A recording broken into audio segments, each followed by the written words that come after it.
Tapos dito guys sa may kabila, yan dito. Meron din tayo na ito, yung mga sitaw to.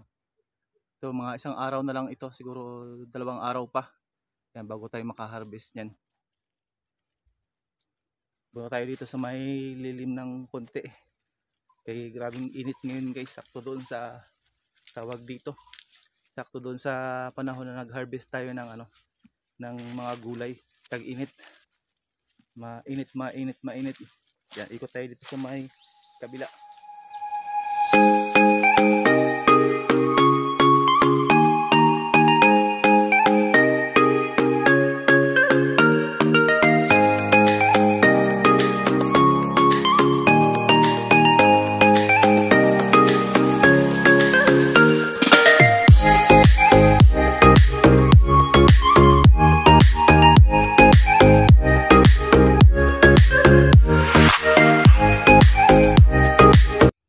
This is Travel and Happiness and welcome back to my channel. Yay!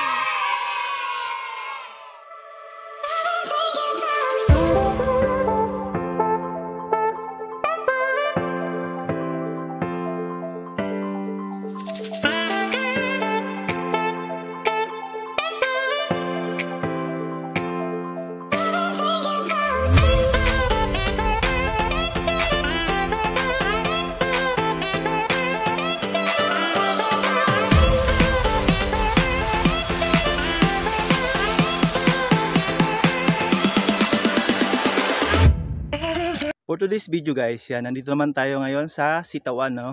Nakikita ninyo doon sa intro natin ngayon, nandito tayo sa Sitawan. Pumunta tayo ngayon dito sa garden para mag-harvest na rin tayo. So, hindi ko na kayo naisama kanina, nag-harvest na rin kami. Pero, itutur ko na lang kayo at ipakita ko sa inyo kung gaano siya kahaba itong Sitawan dito sa amin. Kasi ito yung yung na-harvest namin kanina, yan. Tapos ito pa, yan. Kumbaga na na namin ito, na hiwalay-hiwalay na namin. Tapos ito pa, may mga reject siya pero pa rin yan, ayos pa rin yan siya. Pero ito talaga yung pinakamarami. Yan. Tapos ito rin yung yung sa okra. Yan, ito yung sa okra. Yan pa, yan. Kunti lang yung bunga ng okra ngayon kasi siya, medyo matagal-tagal na rin kaya meron kaming bagong similya na dito sa may kabila. So medyo matanda na yun yung kabilang okra. So samahan niyo ako guys at isasama ko kayo sa ating pag-ikot dito sa Sitawan. So let's go. So yun na guys, nandito tayo sa Sitawan. Yan, nakikita ninyo na ayan pa guys, may mga bunga pa tayo dito na na dapat kunin, pero ito tawag dito. Maliliit pa yan siya, mga 3 araw bago yan magpitas tayo ulit ng mga sitaw na to. So may napitas tayo na nakaraan, pero ito mga 3 araw bago tayo magpitas muli. Kasi mas hahaba pa ito, mga 1 metro ang haba pa nito. So nandito tayo sa Sitawan. Kasi yung iba, yung mga ganito guys, ito, mga reject na ito siya, pero binibili pa rin naman ito. Ginagawa nilang sari-sari, kumbaga pakbit ba, hinahalop nila sa pakbit. Tapos dito, mayroon pa rin dito guys, yan may mga haba pa, pero mga 2 to 3 days mag-harvest na naman tayo ulit. So yan, masyadong guys, marami itong yung Sitawan, di ba? Makikita ninyo. Yan Sitawan. Dami yan guys, mahaba pa hanggang doon pa sa may kabila. Puro yan Sitawan. So tinutur ko lang kayo dito guys, ito marami mga bunga pa guys. Ayan bunga din yan ayan bunga, mahaba yan siya. Yan. Tapos dito sa may kabila, meron pa pala dito. Hindi pa na-harvest ng ng pangkalahatan, pero yan, mga susunod na araw ma-harvest. Mga susunod na araw ma-harvest na rin natin yan siya. Kay tawag dito. Ngayon lang kasi tawag dito na naka-harvest na tayo. Yan. So nandito na tayo guys sa may kalahati na tayo, nangangalahati na tayo ng paglalakad.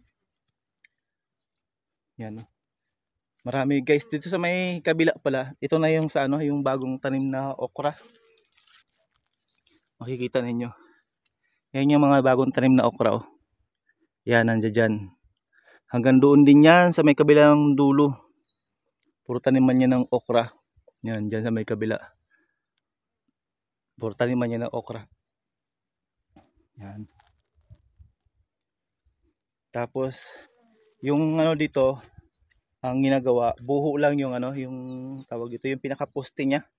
Buho lang yung pinaka-poste. Pero yung ginagamit dito, ano, ano to, yung lubid talaga, as in lubid yung nylon na ano, na kulay dilaw. Pero yung iba ang ginagamit nila dito na ano, na pang ano, tawag dito, yung iba straw, yung ginagamit, straw. Yung ginagamit nila pambalag. Tapos or puro ano, puro buho. Pag mga ganito, mga buho ang ginagamit nila, yan. Pero dito karamihan talaga ang ginagamit buho lang. Pero mas the best kung siyempre kung may igagastos ka na lang, gamitan mo na ng ano, ng medyo pang matagalan. Oh, ito pa guys, oh. Mga 2 to 3 days. Pwede naman na to siya ulit harvestin yung mga ganito kalalaking sitaw. 2 to 3 days. Mga ano na to siya, 1 metro na yung haba, ganyan. Yan. So mamaya samahan niyo ulit ako doon sa ano, sa tawag dito. Yung mag-video tayo ulit mamaya doon sa may ano, sa okrahan na yung tawag dito yung papalitan na ulit ba? Papalitan na ulit. Yan. Dito guys sa may kabila, yan dito. Meron din tayo na ano ito, yung mga sitaw to. Ito mga isang araw na lang ito, siguro 2 araw pa. Yan bago tayo makaharvest niyan. Bago tayo dito sa may lilim ng konti. Kaya grabing init ngayon guys, sakto doon sa tawag dito. Sakto doon sa panahon na nag-harvest tayo ng ano, ng mga gulay. Tag-init. Mainit. Yan, ikot tayo dito sa may kabila. Dito. Yan, puro sitawan din yan nandito guys sa may kabila. Yan, nandito tayo sa may kabila. Oh, di ba? Puro ano mga sitawan karamihan dito hanggang doon to siguro mga 300 meters na ano na puro sitawan nito guys. Yung iba nga nagtrumbahan na ba yung ano, yung mga balag natin doon sa may kabila kasi siguro mas mabigat na yung ano, yung sitaw. Mabigat na marami na sigurong ano ba, dahon o sobrang lago ng ano ng sitaw kaya nagtutrumbahan na yung mga sitaw natin. So, katulad nito guys, tingnan nyo ha. Yan o, nagkatrumbahan na yung mga ano, balag. Yan o, nagkatrumbahan na yung mga balag natin guys. Yan. Tapos yung sa may kabila, ayan o. Yan, nagaganyan siya guys. Yan. Nagkatrumbahan, siguro mabigat na yung ano, yung dahon niya. Ganyan. Ayan, nagkatrumbahan. Tapos may ano, marami pa rin siya guys, bunga. Ayan o. Mga bunga, di ba? Marami pa siyang mga bunga. Kaya nga mga susunod na araw, may haharbisin ka na naman na ano, na sitaw. Hindi pa mauubos. Oh, katulad dito sa may kabila oh guys. Oh, yan oh. Sitaw din yan. Oh, yan oh. Tapos doon sa may kabila meron pa, di ba? Oh, ito pa sa may kabila oh. Yan oh. Mga 2 to 3 days lang yan guys. Harvest ka na naman ng ano ng sitaw. Hindi tayo guys makapag ano palayo ng gusto sa video. Ano yung cellphone natin, naga temperature ano, heat daw, masyadong mainit. Kaya dito lang muna tayo at yan. Dito yung mga sitawan. Hanggang doon yan guys sa may dulo ha. Siguro simula dito sa akin hanggang doon sa may dulo mga 300 meters yun yung layo. Yan. So dito sa may kabila nandito yung mga bagong tanim natin na okra. Yan sa may kabila. Dito, ipapakita ko sa inyo. Kasi mainit ano yung cellphone natin. Temperature heat. Yan ito guys, so yung okra. May mga ano na siya. May mga ano na, tubo na siya, mga gaya na katataas yung ano, yung punla. So mga ilang araw lang yan guys, matataba na yan siya. Tapos meron pa hanggang dito sa may kabilang dulo. Yan, meron pa rin dito. Puro mga okra din yan siya. Mga tanim na okra. Yan, mataba kasi yung ano dito yung lupa guys, kaya ano lang siya, yung pagkabuhaghag ba ng lupa, madali siyang makasisip ng tubig. Yan. So simula dito, yan. Tapos iikot ko lang yung camera hanggang doon sa may kabilang dulo. Mga 300 meters yan guys, ayan, tingnan mo oh. Iikot ko lang yung camera. Tapos simula pa doon hanggang doon sa may dulo na yan oh. Yan, puro okrahan yan guys, di ba? Oh, layo-layo niya no. Mga 300 meters yan siya guys, kanyang kalayo yan yung ano, yung puro okra. Tapos dito sa may kabila naman, ikot, dalahin ko rin kayo dito sa may kabila. Yan, dito. Oh.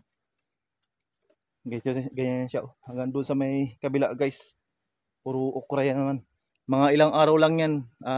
Tawag dito, mataas na yan siya. Mga ganyan na yan. Tapos mga dahon niya, mga 4 na piraso na yan. Mga susunod na araw. Mabilis lang yan guys maglaki yung yung okra, basta subaybayan lang palagi siya, tapos ng tubig. Tapos palaging abono. Hindi naman sa palaging abono, basta mayroon siyang limitation din para mabilis lang siyang maglaki, at saka alagaan, tsaka malinis palagi yung paligid. Yan. So dito sa may kabila, dalahin ko rin kayo guys dito sa may sa may kamatisan. Yan, nandito dalahin ko kayo dito sa may kamatisan sa may kabila. Tara, dito. Ikot tayo dito sa may kabila, guys. Daan tayo dito ulit sa may sitawan. Kasi dito yung mga yung mga kamatis, guys. So ito, tignan nyo ha. Ito guys yung mga mga kamatis. Oh, yan mga kamatis yan, guys. Yan lapit na yan, guys, mamulaklak. Yung mga kamatis na yan. Ito nga may sa kabila, may na. May bulaklak na. Ito may bulaklak na siya, ayan Tapos ito sa may kabila, ayan may bulaklak na rin. Di ba? Ayan may bulaklak na. So malapit na yan, guys. Hanggang doon yan sa may kabila. Yan doon Tapos kasi sa may kabila doon, yan na yun yung okrahan doon. Nandito lang tayo sa may gilid ng ng sitaw. Yan puro sitaw yan dito. Dito tayo nag-video kanina. Tapos yun yung okrahan nung nakaraan. Yan, nag-harvest na rin sila. Tapos i-deliver nila mamaya sa palengke. Ang maganda lang dito, guys, bundok yan sa may kabila. Yan puro mga bundok. Hanggang dyan sa may taas. Kasi yan sa may taas na yan, yung puno na yan, yung malaking bundok na yan, sa baba niya nandyan yung dam. Andyan na yung dam. So dito, guys, may bunga na yung yung ibang kamatis. Ayan may bunga na. Sana. Ayan, may bunga na, guys, di ba? Ayan So hanggang doon din yan, guys, sa may kabila. Ang bunga ng tanim na kamatis. Ayan, simula doon sa may kabila. Ayan, puro kamatisan din yan, guys, hanggang doon sa may kabila na yan. Pati doon yan. Parang isang pinitak yan dito sa may kabila. Tapos yan, paikot doon sa may kabila na yan, puro kamatis yan, guys. Yan, hanggang doon Kasi yun doon sa may kabila na yun, yun na yung okrahan. Okrahan na yun nandoon. Yan, di ba? So maraming kamatis ito, guys. Maraming kamatis. Ayan